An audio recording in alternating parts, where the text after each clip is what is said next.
masuk ke situ, mungkin Bapak bisa sharing profil singkatnya dulu, Pak. Silakan. Ya. Nama, terus asal, pendidikan terakhirnya apa, pengalaman kerjanya sekarang apa, di posisi apa, dan mengapa ingin mengambil skema POM. Silakan, Pak. Nah, terima kasih, Bu. Perkenalkan, nama saya Syam Ali Andi Mangkona, asal dari Kabupaten Luwu Utara, Provinsi Sulawesi Selatan. Sebelumnya saya bekerja di proyek pertambangan nikel Palmera ya, Pak? di Konawe Utara, Bu. Oh, Konawe. Mungkin ya. Saya pendidikan terakhir itu S1 Teknik Pertambangan Universitas Karya Dharma Makassar, yang dulunya ex Universitas Veteran Republik Indonesia Makassar. Untuk saat ini saya bekerja di mining project di Konawe Utara, bergerak di bidang pertambangan nikel. Awalnya saya di sana jadi surveyor topografi, tapi untuk saat ini saya sebagai mining engineer untuk proyek pertambangan nikel yang ada di sana.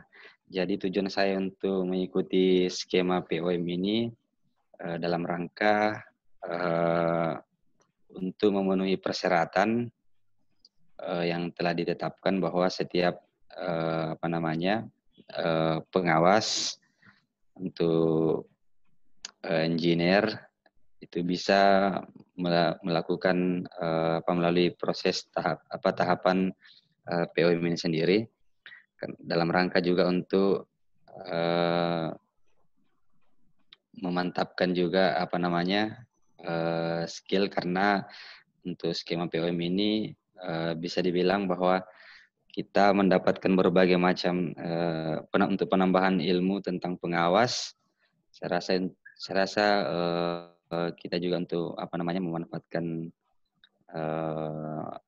materi-materi yang kemudian diberikan itu bisa diaplikasikan di lapangan, karena berbicara tentang pertambangan itu berbicara tentang teknis.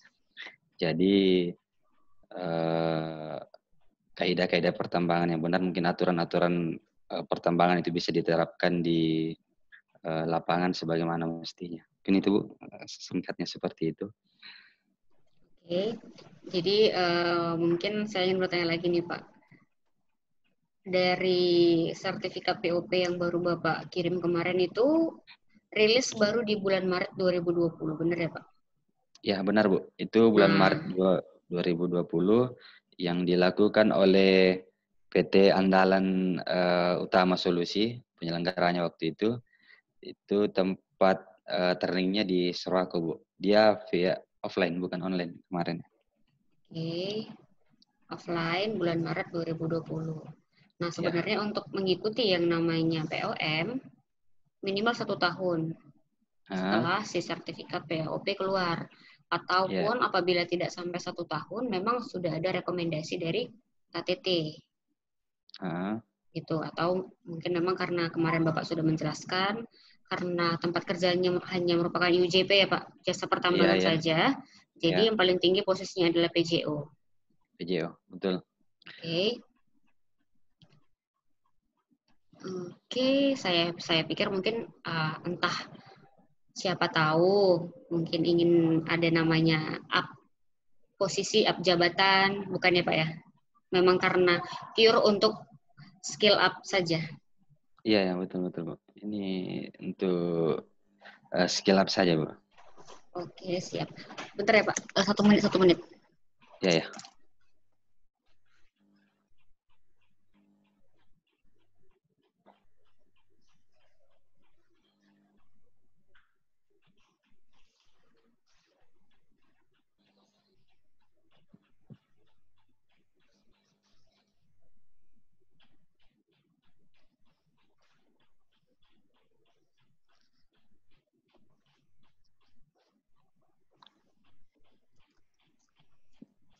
Oke, kita lanjut Pak.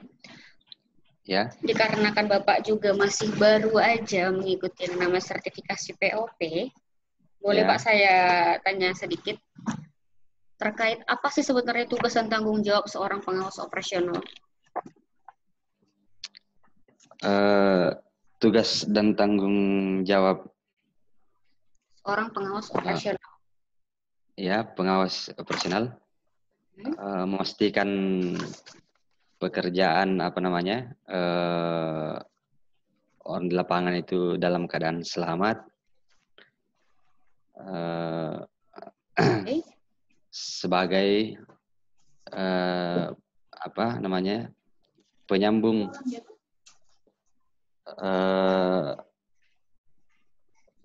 kegiatan yang mungkin diplankan oleh Menplan atau atasan itu bisa dipastikan terlaksana di lapangan.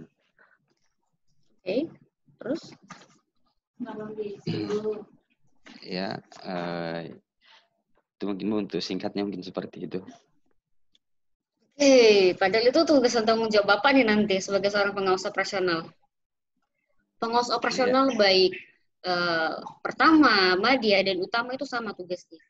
Yang pertama, bertanggung jawab kepada KTT atas keselamatan anak buah yang ditugaskan kepadanya.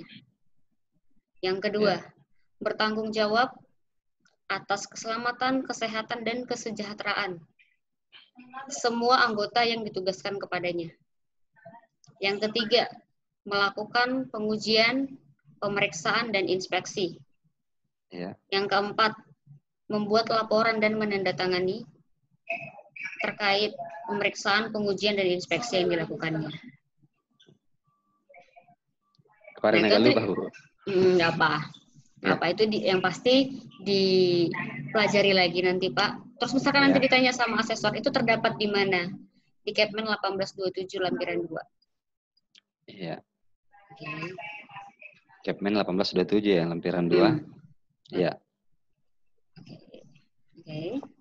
Itu. Terus saya tanya lagi nih Pak terkait di tugas dan tanggung jawab seorang pengawas operasional, ada yang menyatakan bahwa harus dapat menjamin keselamatan kerja anak buah yang menjadi tanggung jawabnya. Apa saja yang bisa diprogramkan, apa saja upaya yang bisa dilakukan untuk mencapai tujuan tugas tersebut, Pak? Silakan. Upaya yang dilakukan untuk memastikan keselamatan pekerja bawahan dilakukan oleh pengawas. Pertama mungkin memberikan materi, melakukan safety meeting, safety talk kepada bawahan atau pekerja untuk menyiapkan mungkin peralatan-peralatan dalam bekerja, cara-cara bekerja yang baik, yang terhindar dari yang namanya bahaya, memberikan juga informasi atau pemahaman tentang seperti apa bahaya, seperti apa itu risiko, memastikan juga alat-alat yang bekerja itu dalam keadaan baik, sehingga meminimalisir atau menghindari yang namanya bahaya mungkin begitu. Oke, jadi kita kembali lagi nih ke dasar. Keselamatan pertambangan. Keselamatan pertambangan itu ada 2. K3 pertambangan dan KO pertambangan. Atau keselamatan dan kesehatan kerja pertambangan dan juga keselamatan operasi pertambangan. Nah, untuk yang K3 pertambangan adalah upaya yang dapat dilakukan untuk menjamin agar pekerja dapat bekerja dengan sehat dan selamat, terhindar dari kecelakaan kerja dan penyakit akibat kerja. Untuk keselamatan operasional adalah upaya yang dilakukan untuk dapat menjamin agar segala prasarana, sarana, dan peralatan ataupun material yang digunakan terjamin keamanan dan kesehatannya. Nah, atau singkatnya saja, K3 ini lebih ke personil atau ke orangnya, dan KO ini lebih ke peralatan. Baik. Oke. Misalkan membahas terkait K3 pertambangan, ada tadi keselamatan dan kesehatan. Nah, untuk keselamatan, ya yang seperti Bapak sampaikan, kita harus bisa mengidentifikasikan bahaya dan menilai risiko. Kita harus bisa memberikan informasi, memberikan konsultasi, memberikan konseling kepada tenaga kerja terkait bahaya-bahaya dan risiko yang mungkin terjadi di pertambangan. Kita bisa memprogramkan yang namanya pendidikan dan pelatihan K3, melakukan yang namanya inspeksi, pengujian, dan pemeriksaan agar dapat mengidentifikasikan segala kondisi tidak aman dan tindakan tidak aman yang mungkin terjadi di lingkungan kerja. Kemudian dengan pengawasan, memberikan yang namanya safety talk, safety briefing, toolbox meeting, seperti itu. Dan untuk menjamin kesehatan seperti apa? Membuat yang namanya program kesehatan, seperti pemeriksaan kesehatan rutin, awal dan khusus, menyediakan yang namanya pelayanan kesehatan, tenaga paramedis, menyediakan fasilitas dan personil P3K, dan lain-lain sebagainya. Terkait yang namanya kesehatan, keselamatan operasional seperti apa? Nah, melakukan pemeliharaan peralatan, memfasilitasi pendidikan dan pelatihan terkait pengawas teknisnya, kayak gitu. Jadi untuk keselamatan pertambangan itu ada dua. Saya ingatkan lagi Pak, ada dua, K3 pertambangan dan KO pertambangan. Oke. Dan untuk POM sendiri sebenarnya hampir sama saja dengan POP, hanya perbedaannya lebih seorang POM itu mengawasi pengawas operasional pertama. Dan lebih banyak berperan terkait sebagai administrator dan kemanajemennya. Misalkan POP kemarin di seorang POM, kalau kemarin POP itu lebih ke dasar-dasar perlindungan lingkungan, sedangkan POM harus bisa membuat rencana program mulai dari pra-operasi pertambangan sampai pasca pertambangan. Ketika memang melakukan reklamasi, seperti pembiayaan, cash flow melakukan reklamasi dan juga pasca tambang. Nah, lebih ke situ buat program-program yang seperti itu. Dan lebih ke penerapan sistem manajemen keselamatan pertambangan. Banyak ke situ untuk seorang POM. Oke, mungkin saya boleh nanya nih ke Bapak. Ya. Yang pasti sudah tahu dong Pak terkait SMKP atau Sistem Manajemen Keselamatan Pertambangan. Ya Bu. Menurut Bapak SMKP itu apa Pak? Saya agak lupa itu Bu. Sistem Manajemen Keselamatan Pertambangan. Nah, tadi keselamatan pertambangan kita sudah bahas. Ya. K3 pertambangan dan keselamatan operasional pertambangan. Kita ke sistem. Sistem itu apa? Apa tuh Pak sistem kira-kira?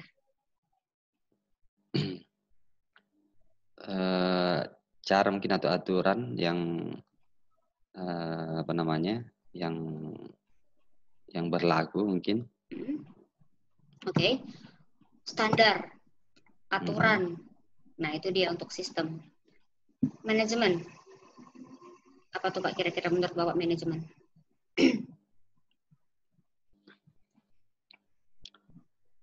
Manajemen manager. Ya, mengatur, mungkin mengkoordinasikan, mengatur, mengkomunikasikan atau merencanakan, itu mungkin Bu untuk manajemen. Manajemen itu ya bisa mengatur, mengolah, mengelola semua sumber-sumber daya yang dimiliki agar dapat dipergunakan secara efektif dan efisien. Tadi sistem adalah aturan, peraturan, norma, standar. Kalau misalnya kita gabung nih, sistem manajemen keselamatan pertambangan, berarti segala peraturan, aturan, norma, standar untuk mengatur dan mengolah semua sumber-sumber daya di bidang pertambangan untuk menjamin keselamatan pertambangan. Jadi bagaimana memantau pencapaian penerapan dari sistem manajemen keselamatan pertambangan di tempat kerja kita. Nah, untuk regulasinya itu ada di Kepmen 185 tahun 2019. Ya. Dan juga bisa dilihat juga ada di Kepmen 1827 di lampiran 2 juga, di lampiran kedua. Oh ya. Itu di SMKP. SMKP itu sendiri juga ada 7 elemen. Ada kebijakan, perencanaan, organisasi dan personil, implementasi, evaluasi dan tindak lanjut, dokumentasi sampai tindakan tinjauan manajemen.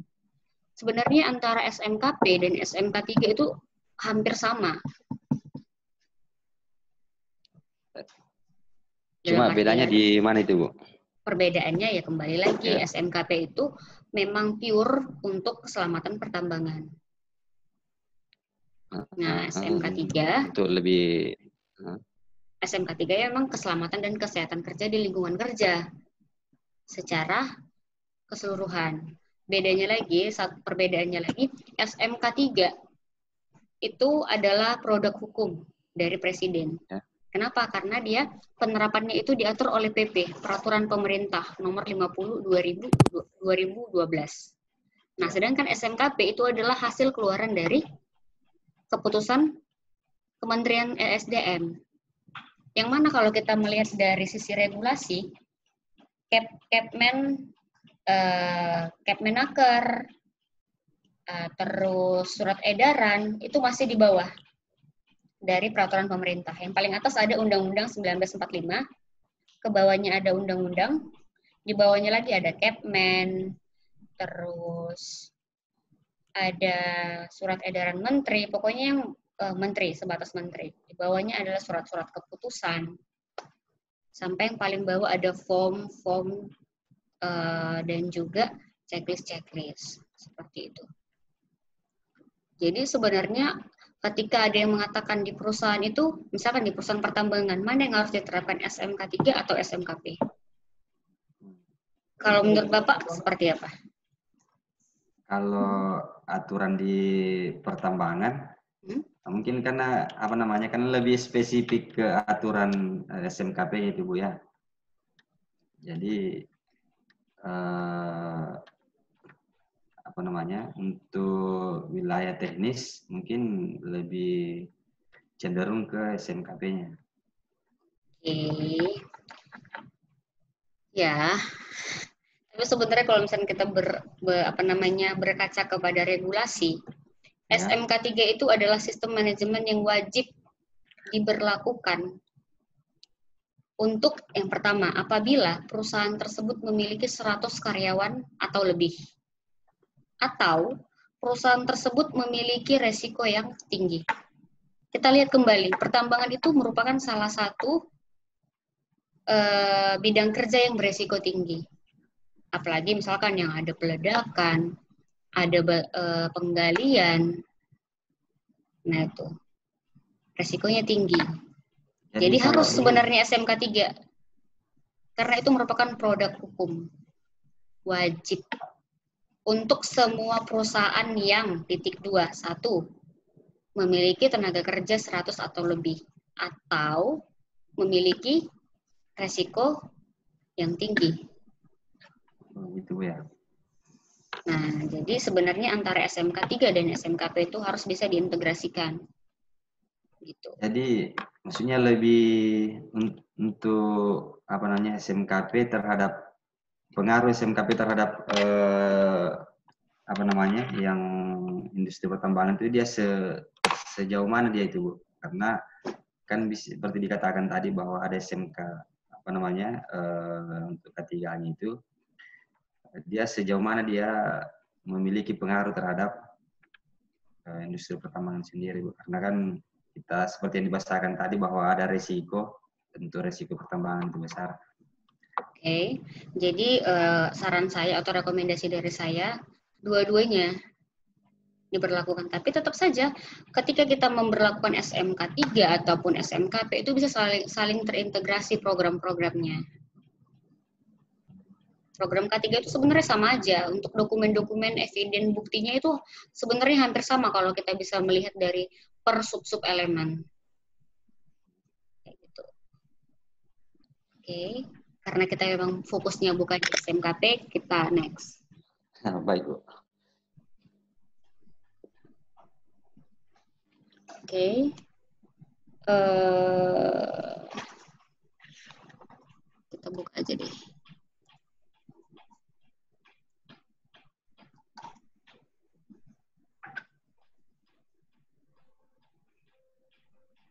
Saya juga ada nanti Pak share untuk beberapa pertanyaan-pertanyaan ketika interview POM nanti.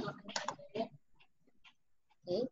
Yang kedua nih, ini tadi yang pertama kita sudah bahas apa yang dimaksud dengan sistem manajemen keselamatan pertambangan Minerba, mencakup keselamatan pertambangan, K3 pertambangan, dan keselamatan operasi pertambangan. Udah clear ya Pak?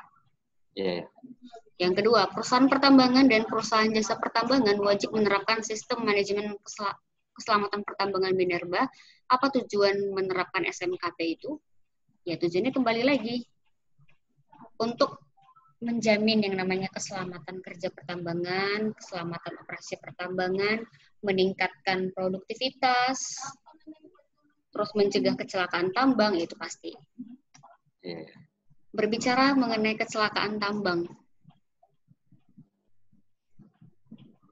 masih ingat nggak Pak, ada apa saja kriteria suatu kecelakaan dikatakan sebagai kecelakaan tambang?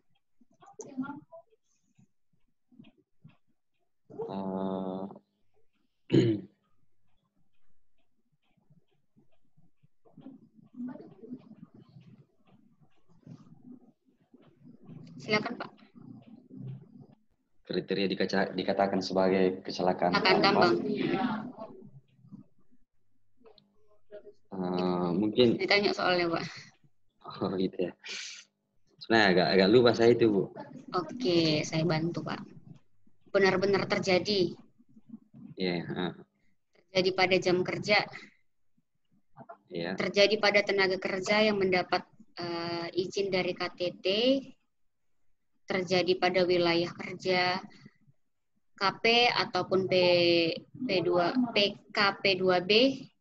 Dan yang terakhir, terjadi akibat usaha pertambangan. Oke.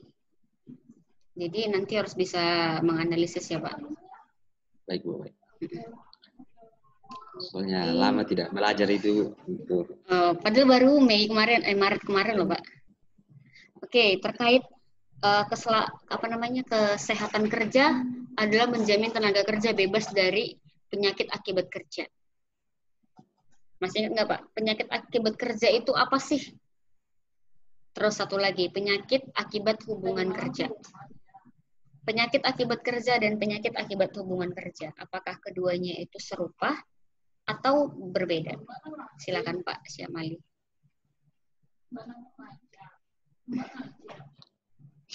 Bisa dibantu juga untuk itu, Bu. Oke. Jadi mungkin kita apa ya Pak? Kita itu bahasnya tidak secara materinya diurut, tetapi kita acak-acak aja, tapi mencakup semua. Gak apa-apa ya Pak? Karena kalau misalnya kita mau belajar materi satu-satu, itu terlalu banyak dan nggak cukup sebenarnya kalau hanya 1-2 jam pertemuan.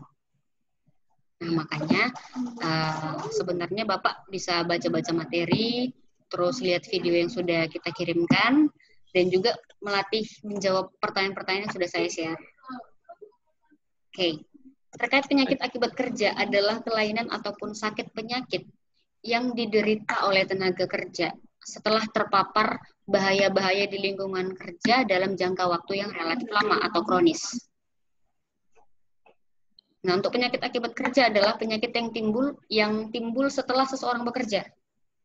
Awalnya dia misal nih, contohnya adalah penurunan pendengaran.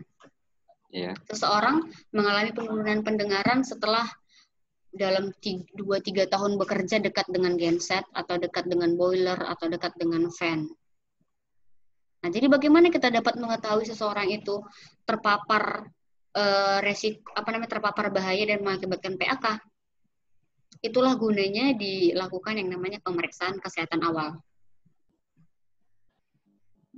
dilakukan pemeriksaan kesehatan awal, kita bisa tahu nih kondisi awal, kondisi fisik awal dari si pekerja ini. Jangan-jangan ketika sebelum dia bekerja pun sudah ada memang penurunan pendengaran, tetapi kita tidak bisa record gitu. Nah, itu makanya perlu dilakukan pemeriksaan kesehatan awal.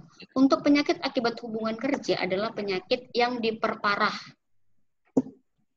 akibat proses kerja ataupun cara kerja. Misalkan orang yang sudah memiliki rekam medis lemah jantung, atau orang yang sudah memiliki penyakit asma bawaan. Ketika dia bekerja sering terpapar debu, sering terpapar gas-gas tertentu, itu akan memperparah penyakitnya. Itu dia untuk penyakit akibat hubungan kerja. Oke, di copy ya Pak? Di copy. Oke. Selanjutnya, mengenai reklamasi, jangan dulu reklamasi, dampak-dampak negatif apa saja yang mungkin terjadi dari usaha pertambangan. Silakan Pak Syamali. Apa saja dampak-dampak usaha pertambangan terhadap lingkungan? Dampak terhadap lingkungan ya. Dampak terhadap usaha pertambangan terhadap lingkungan, mungkin karena kan usaha pertambangan itu kan Bu, melakukan penebangan pohon, perluasan wilayah, membuka lahan dengan luasan wilayah, sehingga kualitas daya tahan hutan itu untuk menampung debit air itu kurang, jadi potensi untuk terjadinya longsor itu besar. Potensi apabila tidak dilakukan metode pertambangan yang baik dan benar, mungkin potensi untuk terjadinya longsor itu ada. Terus kemudian dampak lingkungan yang lain,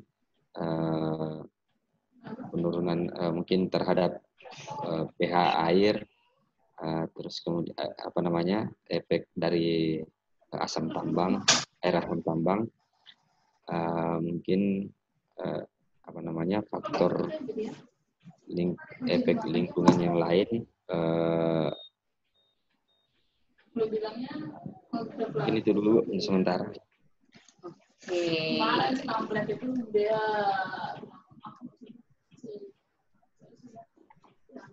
Oke, ya benar, itu ada mulai dari perubahan bentang alam, hilangnya flora dan fauna, erosi dan sedimentasi, air asam tambang, apalagi penurunan kualitas udara, penurunan kualitas air dan tanah, getaran. Nah, itu apalagi kalau misalkan yang di bagian peledakan. Kayak gitu. Oke. Jelaskan pengertian reklamasi dan pasca tambang. Reklamasi dan pasca tambang. Apa tuh, Pak? Kalau reklamasi, yang reklamasi kan, cara reklamasi kan tentu bicara kebijakan Bu, karena reklamasi kan ada regulasi dari pemerintah terkait kewajiban perusahaan untuk melakukan reklamasi pertambangan. Jadi, upaya reklamasi adalah mengembalikan fungsi lahan, seperti melakukan memfungsikan kembali bekas area lahan pertambangan, seperti melakukan penanaman pohon. Kalau bisa juga melakukan kembali pemulihan wilayah yang pernah terbuka sehingga bisa kembali ke seperti semula tanpa merusak ini adalah bagian dari bentuk tanggung jawab perusahaan terhadap lingkungan dan pemerintah mungkin, Bu. Oke. Kalau pasca tambang, Pak? Ya. Apa tuh pasca tambang?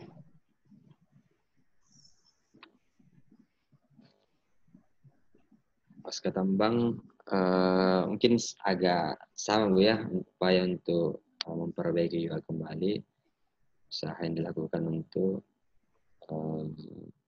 memfungsikan kembali area yang pernah terganggu akibat kegiatan penambangan. Oke, jadi antara reklamasi dan pasca tambang itu sebenarnya tujuannya itu sama. Memulihkan kembali fungsi lahan ataupun fungsi lingkungan yang telah dieksploitasi untuk kegiatan pertambangan. Perbedaannya adalah reklamasi itu dilakukan per tahapan usaha pertambangan. Misalkan, ketika kita telah mengeksplorasi, kita harus ada reklamasi untuk eksplorasi. Ketika kita melakukan penggalian, ada reklamasi penggalian.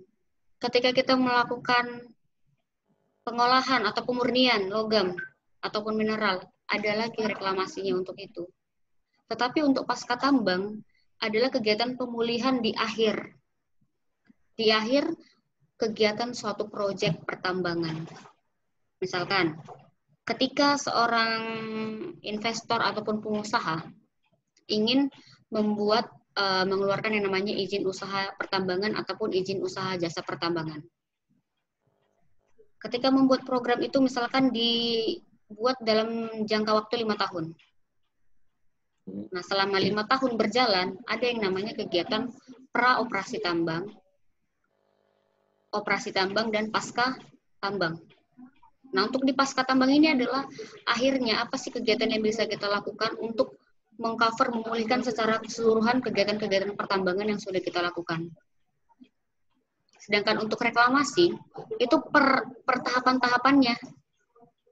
Mulai dari survei awal, mulai dari adanya eksplorasi, pengolahan, pemurnian, pengangkutan, itu ada semua reklamasi yang dilakukan.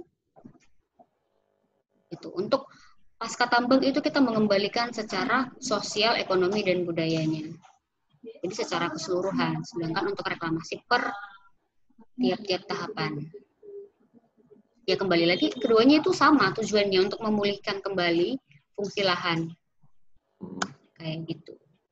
Jadi begini, Bu, kalau misalkan ini kan dalam lingkup IUJP saja kan, Bu, dia berkewenangan untuk melakukan pasca tambang, begitu juga, Bu, ya? Untuk kalau misalkan kita di... Kalau jasa pertambangan itu hanya reklamasi karena kan untuk satu kegiatan, benar nggak, Pak? Oh, iya, eksplorasi iya. Ya untuk jasa eksplorasi saja. Tapi kalau untuk user, nah itu harus ada program pasca tambangnya. Karena kan user itu menggunakan mengambil jasa dari eksplorasi atau dari surveyor atau dari pengolahan, pengangkutan.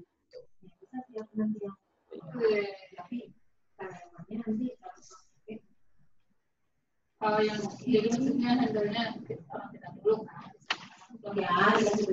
apa tujuan reklamasi? Udah. Terkait kriteria keberhasilan reklamasi. Nah, untuk kriteria keberhasilan reklamasi bisa dilihat nanti di Permen 1827. Jadi untuk terkait reklamasi ini ada sebenarnya nanti penjabaran biaya reklamasi, biaya langsung, biaya tidak langsung, itu ada. Nanti bisa dilihat untuk tabel ataupun acuannya dari Permen 1827. Itu di lampiran berapa, Bu?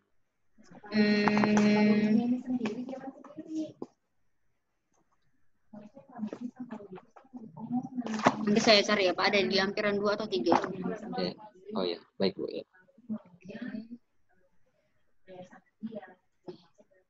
Program reklamasi dilakukan terhadap lahan terganggu yang meliputi lahan bekas tambang dan lahan di luar bekas tambang yang bersifat sementara dan atau permanen. Meliputi apa saja lahan di luar bekas tambang tersebut? Apa, Pak?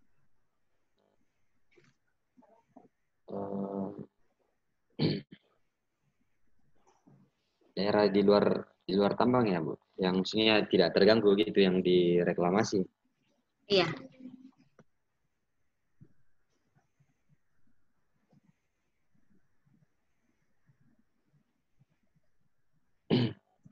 Ya.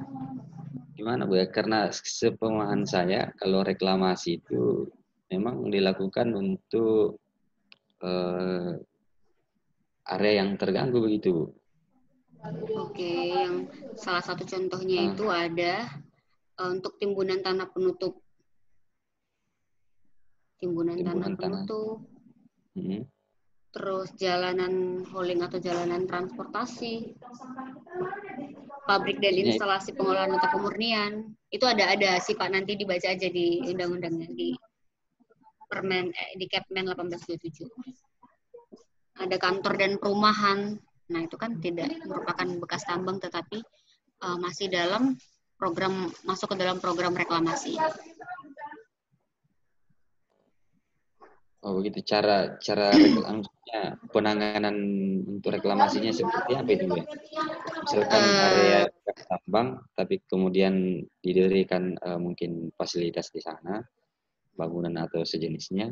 Nah, itu kan bukan akibat usaha pertambangan.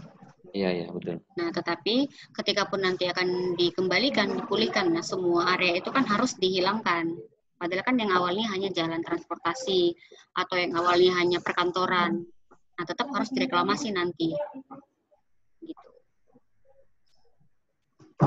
Di kopi kira-kira, Pak? Ya, kopi, Bu. Tapi Oke. ada cara tersendirinya, Bu ya. Maksudnya ada itu sudah diatur memang cara Sudah penanganan. diatur. Ya. Terus yang ketujuh, komponen rencana biaya reklamasi. Nah, terkait rencana biaya reklamasi ini juga sudah ada diatur di Kepmen 1827.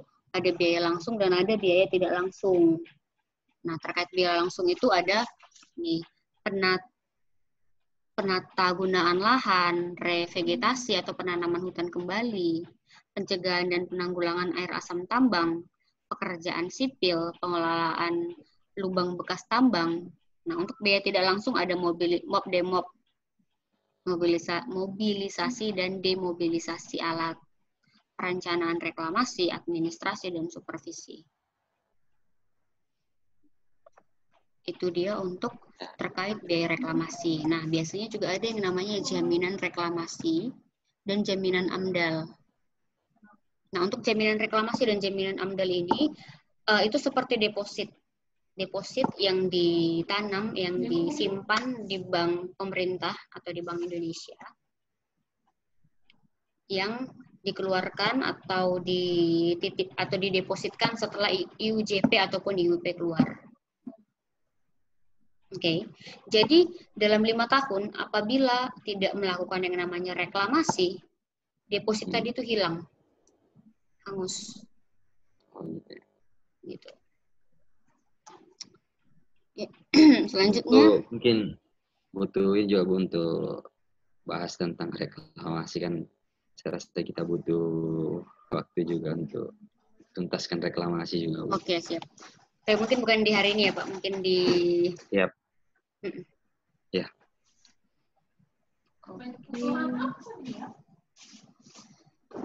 Selanjutnya pengertian konservasi bahan galian dan prinsip dasar konservasi mineral. Konservasi apa tuh Pak konservasi?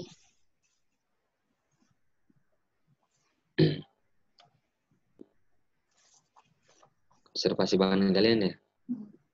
Konservasi. Mungkin itu proses ini Bu ya. Maksudnya proses penelitian begitu terhadap bahan galian.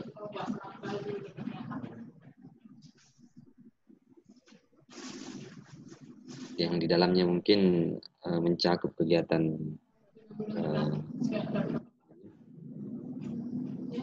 Oke, kalau eksplorasi Pak? Eksplorasi ya. Eksplorasi?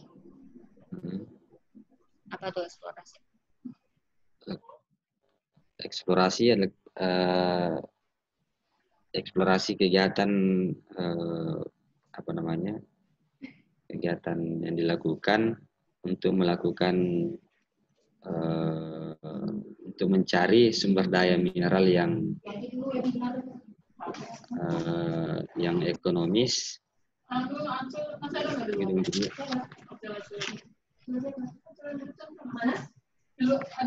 Oke, jadi tadi mengenai konservasi. Konservasi adalah upaya pemanfaatan bahan galian, dalam artian situ adalah mineral-mineral sampai pada titik jangan apa ya dibilang istilahnya pemanfaatan bahan galian ataupun mineral-mineral batu bara dengan bertanggung jawab. Jangan sampai eksploitasi habis-habisan. Nah, sedangkan untuk eksplorasi adalah kegiatan atau upaya teknis untuk mencari tahu kondisi geologi, kondisi tanah, kondisi geografis. Gitu. Kalau mencari potensi cadangan yang ekonomis, itu kan masuk dalam kegiatan eksplorasi kan, Bu? Ya, masuk dalam eksplorasi. Itu ada sebelumnya ada yang dinamakan dengan survei awal dulu. Survei awal.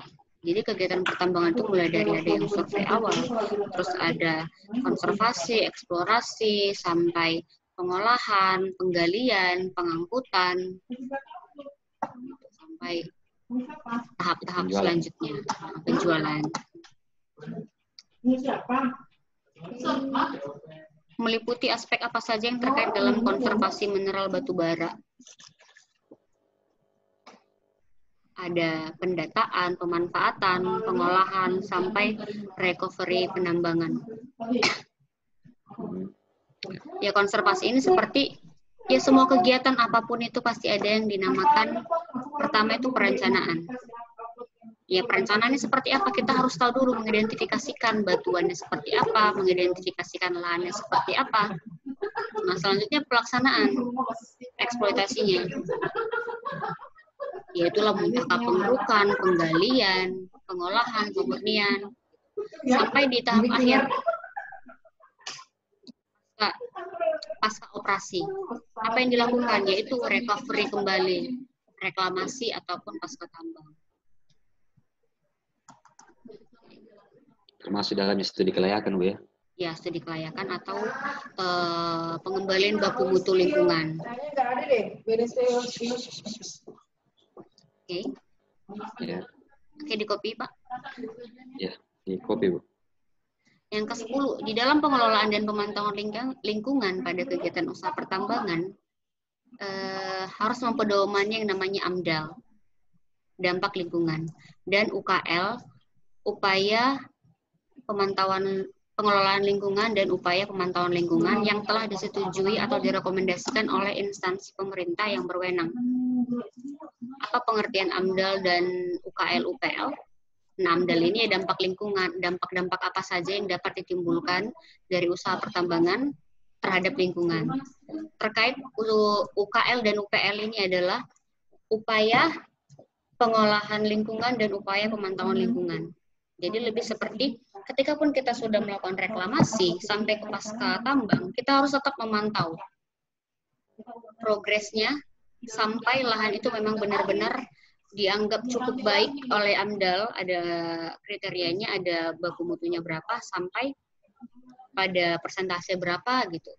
Baru dianggap reklamasi itu berhasil. Kalau letak perbedaan AMDAL dengan UKL-UPL itu lebih spesifiknya kemana begitu? Kalau untuk AMDAL ini kan lebih ke LH, lingkungan hidup.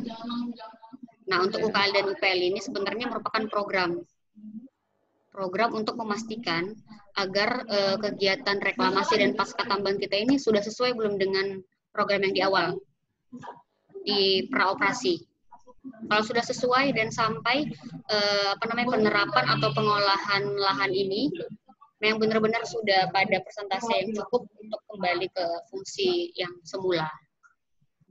Lebih ke situ. Ada apa yang dibilang sebelum IUP atau IUJP keluar, ada yang namanya PKP P2B, Perjanjian Karya Pengusaha Pertambangan Batubara.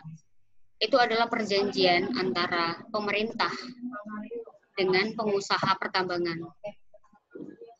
Nah, merupakan perjanjian taktis untuk melakukan semua program yang sudah dibuatkan di awal. Dari mulai mulai kegiatan pertambangan sampai di pasca tambang. Yang mana ketika pun kita sudah melakukan pasca tambang, harus memastikan pekerjaan penambangan ini sudah mengembalikan fungsi lahan tadi. Itu dia, makanya harus perlu pemantauan di samping dari pengolahan. Kayak gitu sih kira-kira. Kalau ini Bu, apakah dia berpengaruh terhadap luasan ataukah untuk perbedaan AMDAL dan UKIL UPL itu, apakah dia berpengaruh terhadap luasnya perusahaan? Luasan, maksudnya area yang terganggu, ataukah dia berpengaruh terhadap besar tidaknya itu perusahaan yang menangani usaha itu sendiri? Enggak berpengaruh Pak. Memang ketika perusahaan tersebut misalnya menggunakan bahan B3, ya harus ada penilaian secara AMDAL. Ya, semua kegiatan-kegiatan yang namanya mengganggu lingkungan harus ada penilaian AMDAL ini. Gitu sih Pak Syam Ali. Baik Bu. Oke.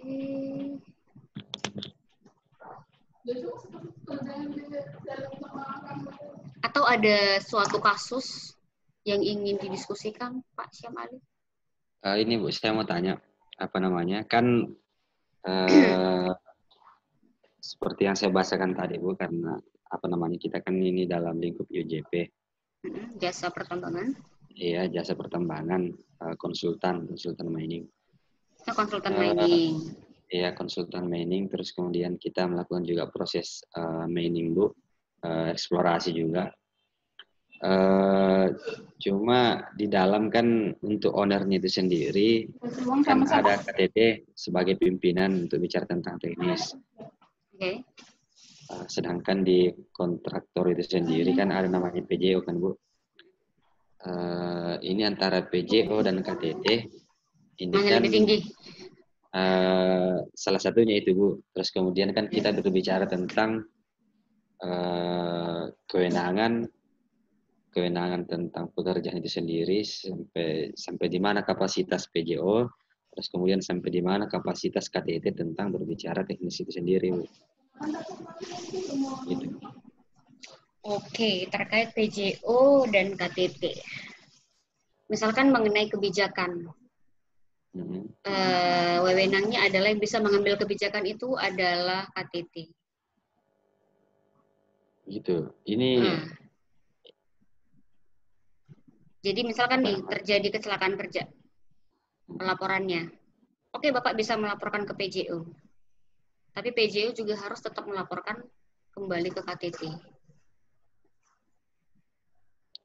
Karena kan istilahnya yang menjadi payungnya di situ adalah usernya. Dan KTT yang bertanggung jawab langsung kepada Kapit, Kepala Pelaksana Inspeksi Tambang. Begitu. Karena pelaporan-pelaporan apapun PJO tetap harus melapor kembali ke KTT. Jadi kan kalau misalkan di lapangan itu Bu, beberapa persoalan kayak seperti supervisor kan setiap ada persoalan ditemukan konsultasi ke engineer atau PJO. Jadi dia memiliki jalur koordinasi Bu antara PJ itu sendiri dengan KTT begitu. Ini saya mau memastikan regulasinya begitu Bu. Karena jangan sampai regulasi, untuk terkait kewenangan KTT ada regulasinya Pak, cuman nggak bisa saya tunjukkan sekarang karena saya juga tidak begitu ingat. Nanti saya share ke Bapak terkait kewenangan dari seorang KTT. Itu ada. Iya. Nah, jangan sampai di lapangan terjadi ini miss. Sini ada nih. Seperti menunjuk tim tanggap darurat, itu semua adalah wewenang dari seorang KTT.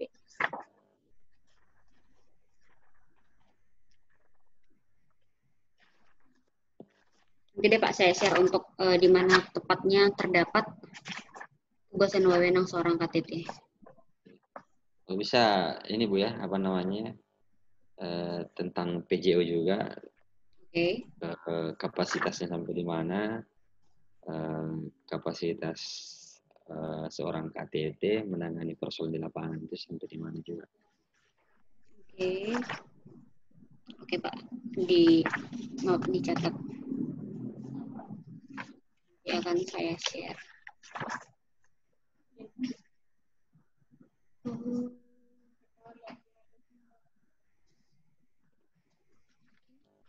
Ada lagi yang ingin didiskusikan?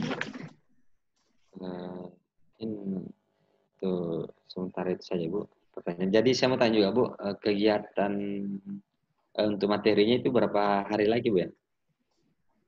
Di bulan Agustus ya Pak, kita lanjutnya lagi tanggal 3. Tanggal 3 ya? Soalnya saya juga mau pulang ke rumah ini Bu. Oh gitu, oke. Karena Ya, kan tanggal besok. 31 itu ada Idul Adha. Ya. Libur, ya kita kembali di hari Senin. Jadi masuk ke tanggal 3. Itu kan kemarin Pak ada saya share tuh terkait ujinya antara tanggal 27 Juli sampai 10 Agustus. 7 Juli sampai 10 Agustus. Nanti kira-kira Bapak bisanya di tanggal berapa, dikomunikasikan aja ke saya, Pak. Nanti saya yang sampaikan ke asesornya. Kalau untuk pematerinya, Bu, pemateri apakah Ibu sendiri yang bawakan atau ada pemateri? Kalau misalkan pengen ada yang lebih rinci, bisa dengan saya share nanti kontaknya Pak Mario, bisa dengan beliau. Oh, gitu Bu ya. Ya. Jadi semua materi yang dibawakan, maksudnya bukan saya yang komunikasi atau Ibu yang mengkomunikasikan itu, misalkan kita masuk materi tanggal 3, misalkan Ibu yang komunikasikan dengan pemateri yang lain, atau kalau misalkan saya dikasih kontak, jadi saya yang kontak sendiri Bu. Gini, jadi kan istilahnya pembelajaran online ini lebih ke pembelajaran peserta secara mandiri. Jadi ketika pun ada kelas online, kita lebih banyak ke diskusi. Gitu. Kalau misalkan nanti ada beberapa kasus yang memang secara keteknisan, nah mungkin nanti saya bisa jadwalkan atau Bapak bisa menghubungi sendiri langsung trainernya. Gitu. Oh gitu. Jadi untuk pematerinya bukan dari dinas itu Bu ya? Bukan Pak, bukan dari dinas. Bukan. Untuk asesornya baru nanti dari LSP, BNSP.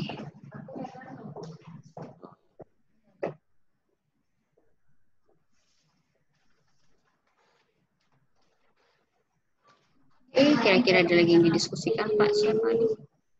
Ya, ini saja Bu. Oke, kalau begitu pertemuan kita hari ini sampai di sini, kita lanjut lagi di tanggal 3 ya Pak ya? Ya, dengan jam 4 Bu ya? Atau jam 4. Tetap jam 4 ya?